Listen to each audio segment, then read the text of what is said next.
떡볶이가 장악했다. 지난 3월 미국의 한 언론은 떡볶이에 대해 이렇게 표현했다.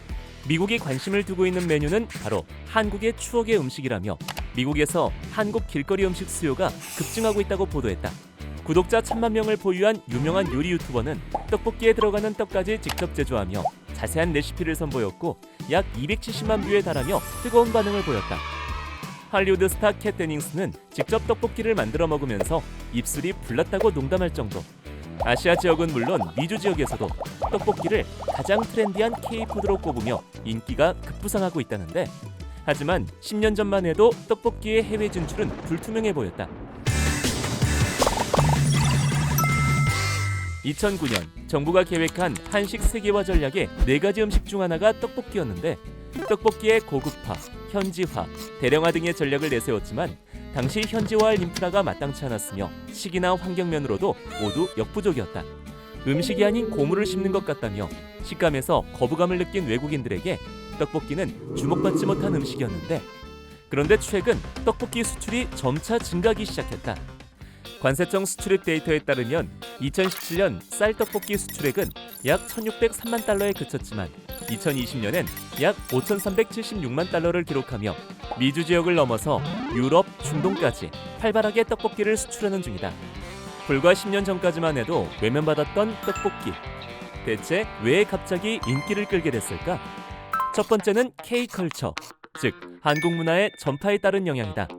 예능, 드라마 등 한국의 콘텐츠를 통해 다양한 상황에서 떡볶이를 먹는 모습이 자주 등장했고, 특히 2019년 BTS 멤버 지민이 서울 동대문 시장에서 떡볶이를 먹고 있는 모습이 전 세계 팬들 사이에서 큰 화제를 일으키며 떡볶이의 인기를 크게 확산시키기도 했다.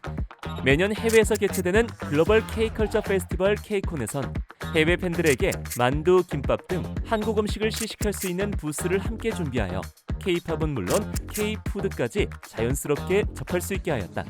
두 번째는 새로운 경험하기를 좋아하는 MZ세대의 영향이다. 매콤하고 쫀득한 떡볶이가 누군가에게 낯설 수 있겠지만 새로운 것에 대해 수용성이 높은 MZ세대에겐 오히려 재미있는 도전일 것. 또한 떡볶이 위 각종 토핑부터 짜장, 로제, 마라 등 취향에 맞게 양념을 넣을 수 있기 때문에 거부감은 줄어들고 오히려 독특하고 맛있는 음식이라는 좋은 인식이 점차 퍼지고 있다. 그리고 세 번째로는 간편식 수요의 증가이다.